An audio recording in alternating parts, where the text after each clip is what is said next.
cats and bullheads. I kind of said bullheads too be made cats. I kind of said bullheads too be made Yeah, cats. I think that's what they are. I know dude, I know I seen a dude at the on the river. He was using bullhead catfish to catch flatheads. Yeah, it's a good thing. Just they clip the side ends off and then the top back was so the catfish can swallow without getting stung. And I hate the stung by catfish. They swell your hand. I ain't get stung being by broom. It's on the babies that really hurt. Nah, them big ones. I mean, if you can grab them, they ain't gonna do nothing. But it's always getting them in the boat till they be this. You gotta try to make the lock noise. So you gotta grab them and step on them and stop flocking. Good afternoon, you guys. Well, I'm gonna have to start coming to get me. I was down there just working away, getting stuff done, wasn't even paying attention, and I looked down and it said 2:16. Y'all are gonna think I'm not here. Right? You're like 1 more minute. I believe. Y'all just come looking. I'm right there around the corner.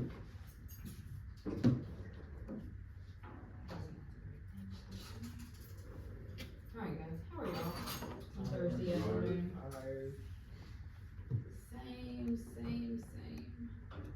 I got a phone call from another school the other day that, hey, we need some extra help teaching an online class. We wanna teach an 8-week class that starts this week. Forrest. I know. Yeah, I was like, well, maybe. How much are you paying me? Is it college? It's college class. Like I teach some classes, like I teach, like my full-time job is here, I teach a full load of classes here. I teach a couple of online classes for SAA Magnolia. I teach one for South Arc for El Dorado. And then this one is for, CR over in Pine Bluff. You should be getting paid a lot then. Well, I'm happy to do, a little extra to get a little extra money, cause y'all know teachers ain't making all $1 million, so. But you gotta be making good for college teaching. You're doing all the other side jobs. I'm a college teacher at a small 2-year community college in South Arkansas. Sound good. It's not as good as some are, I'll tell you that.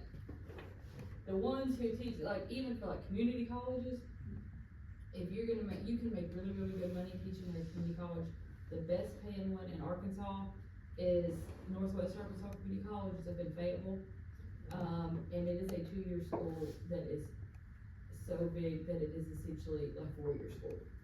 Like, I mean, it's, for a 2-year school, it is big, the enrollment is high, the money's coming in, it's a 2-year school that runs like a 4-year school. But anyway,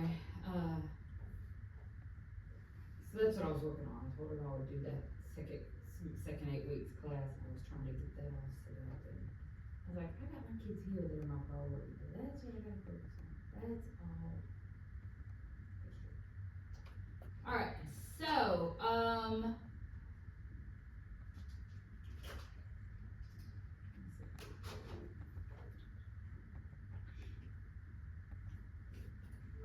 schedule,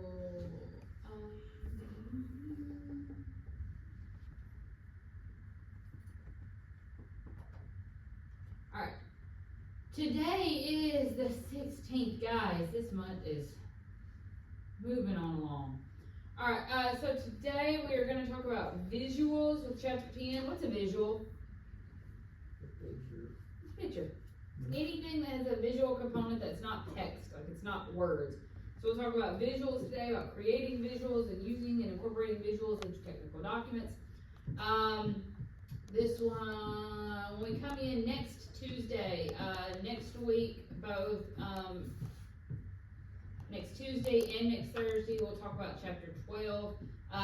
Tuesday will pretty much be a slides day, me talking. It is a little more complicated of an assignment than some of the others we've done too, so then next Thursday will be strictly the work day to get that done. And you guys aren't really taking me up on it, but it is a chance to ask questions and get me to help you with things and go over things with you. But if you don't need my assistance, you'll have next Thursday to use as a work day for that. Moving on ahead, we get to proposals. We're getting here to some more lengthier written documents that we'll write this semester. So there's 3 days set aside for chapter 13. But that gets us through the end of October. But today we are talking about chapter 10 and visuals, and you may note as well that chapter 10 gets us into part 4, which is essentially unit 4, the final unit of the semester. I don't know if you guys have been paying attention to this, but like those first 3 chapters we did was kind of background, unit 1, getting into things. We've already moved through part 2, or unit 2 and unit 3. Unit 4 is the tail end of the course. Everything we're doing from this point on is kind of coasting us on in to our final presentation project. So chapter 10 is all about visuals. Again, this will be due by midnight on Monday before we come in next Tuesday. With this chapter, you should be able to explain various types of visuals, how they function in business reports and other business writing. You should be able to select the best type of visual for any specific purpose, and also evaluate and determine the good or the bad or whatever, the effectiveness of photographs, charts, graphs, and other types of visuals. So we'll go over the slides in a minute. There's a video here you might find helpful. I encourage you to go back and give it a watch as you're working on the assignment. It's about using graphics and visuals in technical documents. But for this chapter, there are 2 tasks to complete. One is the quiz, 20 points in total. Nothing new, nothing surprising now. We should be pretty old hat with our quizzes, right? We've got those down, we know what to do there. For the assignment, it's again a 1, 2, 3 question assignment, asking you to complete the following prompts, submit here. 1, I'm asking you to take a screenshot of a website homepage. It can be any website, but any website, their homepage that has especially effective visuals. One that the visual component, the what you see other than the words and the text, that is particularly effective. And we'll talk about what makes an effective visual. But I'm asking you to create a short memo. Do you guys remember memos from a couple of chapters back? Setting up memos. Reach back a little bit. Create a short memo that's 2 to 3 paragraphs indicating why and how each visual is appropriate for and convincing to a particular audience. Also address what would the homepage look like without its visuals. Be sure to follow appropriate memo formatting. So again, you might have to rewind, go back a couple chapters for that. That's question number 1. Question number 2, find a technical document that you think includes poorly designed or inappropriate visuals. Explain why these visuals are effective. Technical document can be instructions, it can be a resume, it can be what was it just in my brain? A report, it can be an abstract. Any of these things we've talked about kind of up to this point would count as technical documents. So if you're looking for a technical document that you think has some visuals included into it that are poorly designed or inappropriate. And then thirdly, find a website homepage that you think includes poorly designed or inappropriate visuals. Again, explain why those visuals are ineffective. Whichever you do for the website homepage, make sure to include a link to that homepage so I can go back and check it kind of as you're reading. I can look at it and go, oh yeah, they're right, that is poorly designed or whatever. So make sure you're including the links.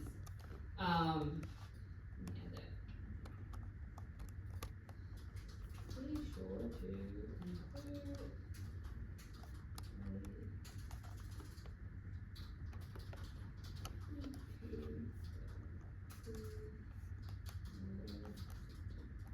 Do you want link at the bottom of the it can be just in there with like as you're doing number 1 and number 2, just somewhere where I can click it and go back to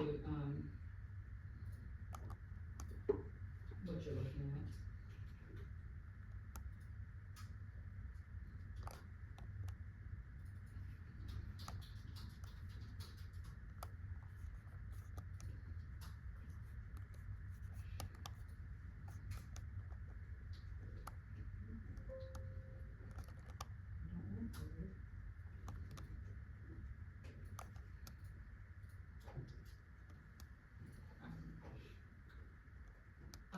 that's our assignment for chapter 10. So let's talk about chapter 10 and visuals and how they're important, and how they're effective, and what makes them ineffective.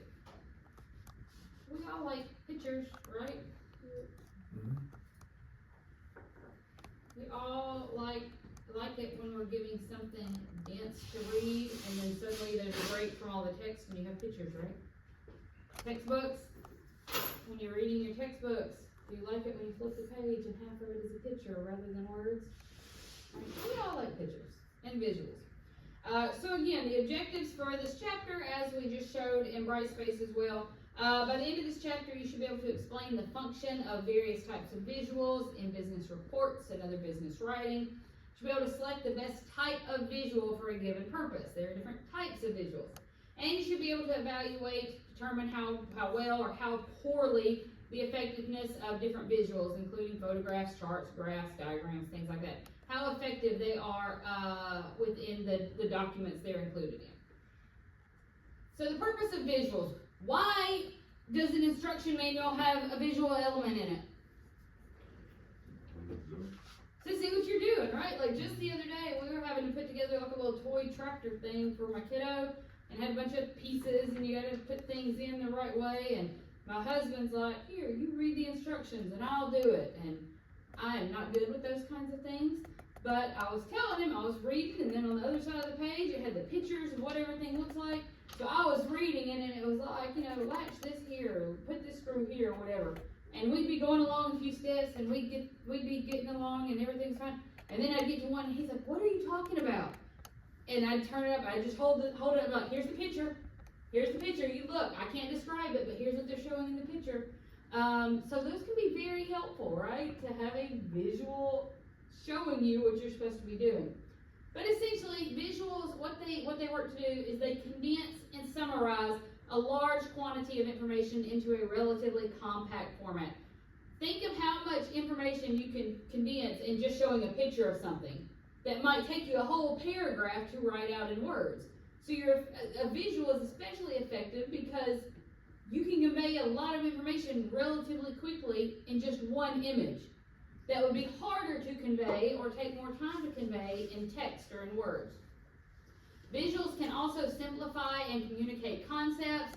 If somebody is not understanding what you're telling them, sometimes having a visual or an example to show them can make that an easier exchange of ideas. Visuals help to arouse readers' immediate interest. If they see something that they like, if they see something that looks interesting, they're more likely to keep looking at it and keep reading what you have to say. And visuals can help readers find key information quickly. If they have visual elements or asterisks or emojis or anything that's helping pull attention to specific keywords or specific content, it makes it easier to find those things. And the visuals help readers remember information longer. Anytime you can associate something you have read, like in text format, anytime your brain can associate that with some kind of a visual image, you're more likely to remember it. It's going to stick in your brain a lot longer. So we've got to think again, coming back to this idea of the global marketplace, and that we may be working, depending on our field, with anyone from anywhere. So on an internet-based global culture, our internet-based global culture highly prizes visual thinking or seeing and presenting information in terms of spatial and organizational appearance.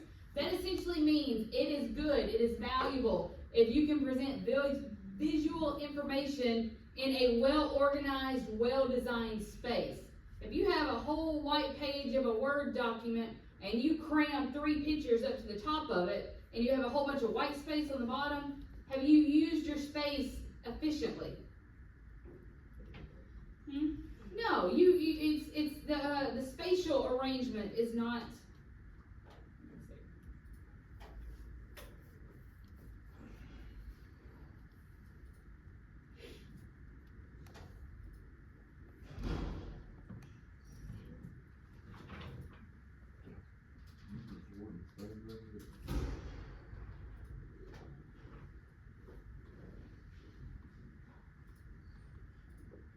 So let's say I'm making a flyer for SAU Tech.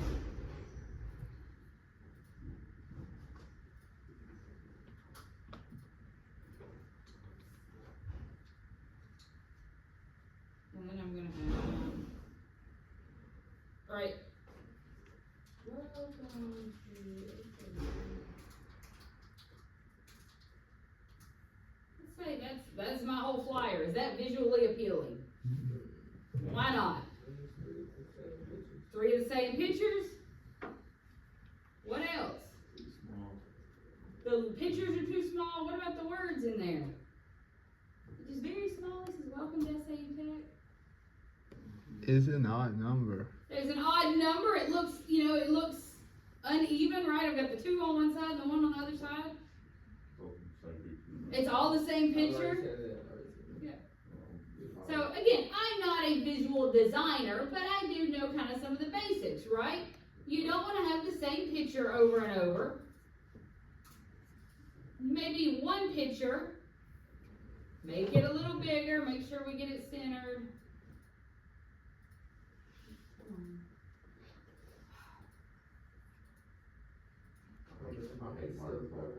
I hate trying to do this kind of stuff in Microsoft Word.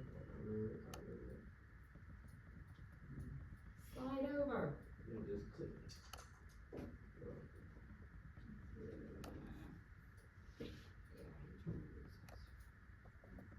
There we go, maybe. Again, I'm not a graphic designer or a visual designer at all. But as far as the use of space, is this a little better? Yeah. Right. I have it spread out across the space available. The image itself is a little larger. The text itself is a little larger. It's a little organized. I could even come back in and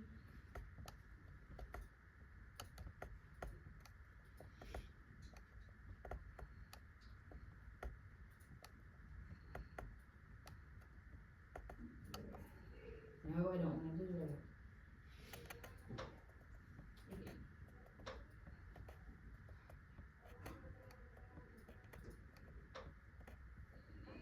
Still a little better, right? I mean, it's smaller than on the bottom. You still probably want to make it evened out a little bit. But what I'm talking about here is that you want to use your space well. You don't want to cram everything all into one corner of your document or one area. Use the space you have. Organize your images, your visuals, your text within that space you're using. Have some kind of flow, some kind of cohesiveness to it. And our digital culture, where everything we do is either on the screens of our phone or the screens of the computers in front of us, everything is screen-based. In a society such as ours, visuals play a major role in conveying information. Think about how many things pop up on your phone that it's visual, right? Everything is visual. Visuals make documents informative, they make documents inviting, and they make documents easier to read. So visuals also play a powerful role in symbolizing corporate identity, reinforcing brand loyalty in the minds of consumers across the globe. What company do you automatically know you're looking at or thinking about or working with when you see the little apple with the bite taken out of it? Apple. It's Apple, right? That is a visual element that symbolizes that company. It's their logo. Logos are a visual element that companies use to draw your attention and create recognition, brand recognition. The swoosh, little swoosh thing, the Nike swoosh, right? You see that? You don't need to see the word Nike. You know it's Nike, right? Mm-hmm. I say, any other brand logos you guys can think of where you just need to see the image and you know exactly what it is? A little small. What is that for? And, Oh, the little black, just no eyes or anything, just a little smiley. Yep. And you know it's Amazon. What else? The golden arches, right? Doesn't even have to say McDonald's. You see the gold in, you know.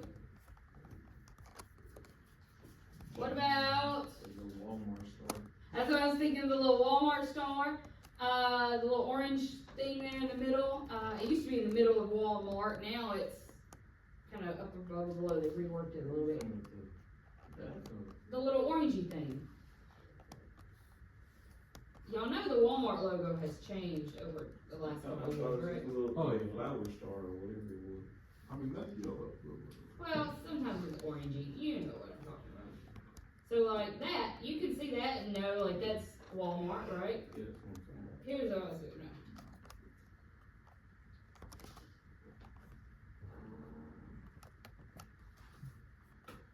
See, there's where it,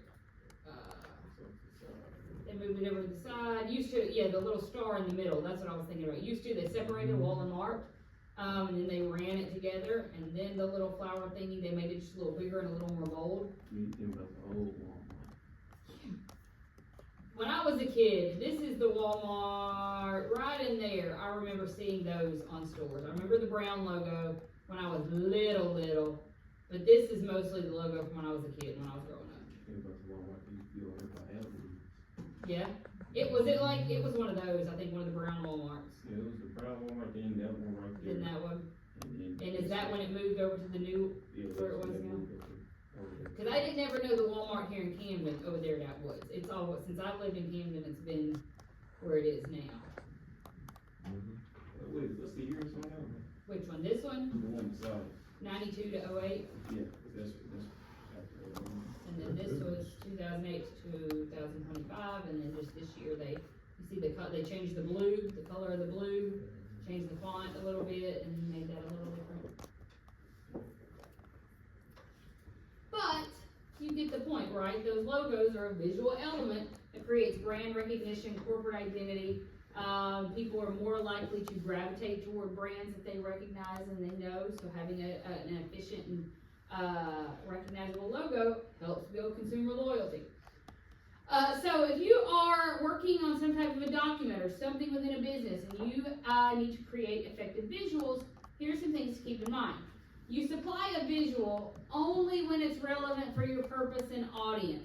If you're trying to, if you're making an instructional manual for how to use the rod and reel that they're selling at, I don't know, Best Pro Shop, your instructional document is not going to include images of how to put together a motor.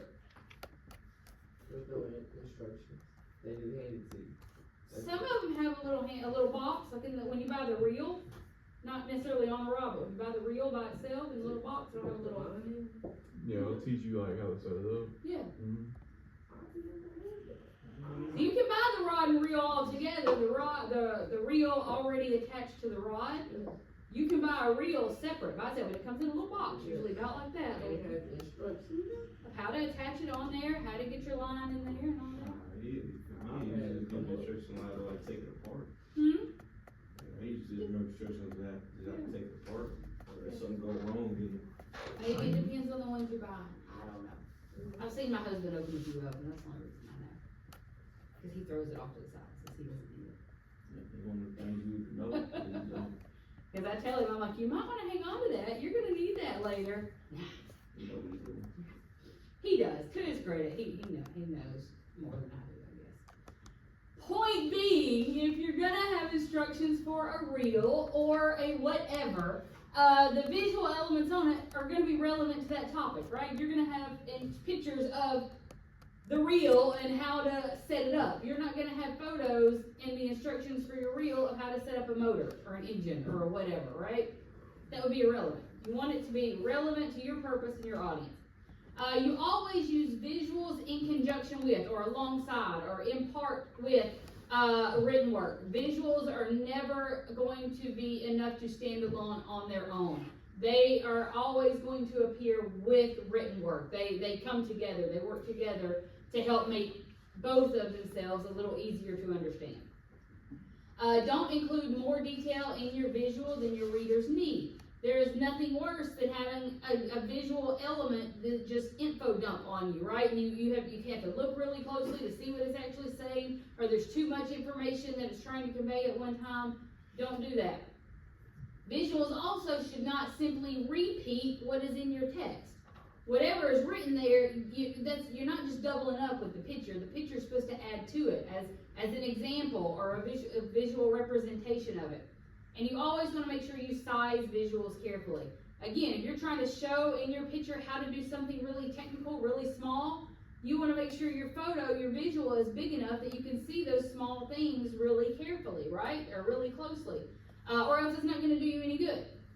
If you're trying to show a picture of something really big, you're going to have to bring it down a little bit to make it fit onto the document you're showing it as well, but you want to make sure that everything is sized appropriately and in proportion to what you're trying to convey so that that information can be seen and visualized by the reader as easily as possible. So ineffective visuals, these are the things you don't do when you're using visuals in your documents. Avoid using visuals that include more details than your audience needs. Again, don't overload them with information. Don't overdo it. Less is better.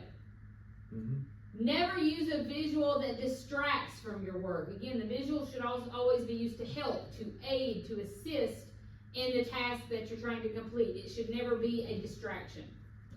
Never use a visual that presents information that contradicts your work. It sucks really bad to be putting something together and the instructions are showing you or telling you to do one thing, and then the picture tells you to do something else. And then you don't know what to do. So you want to make sure the visual aligns with the text or the project or whatever else you're doing. You would never distort a visual for emphasis or decoration. Within a technical document, a visual is never there just because it looks pretty. It's there because it serves a purpose. It's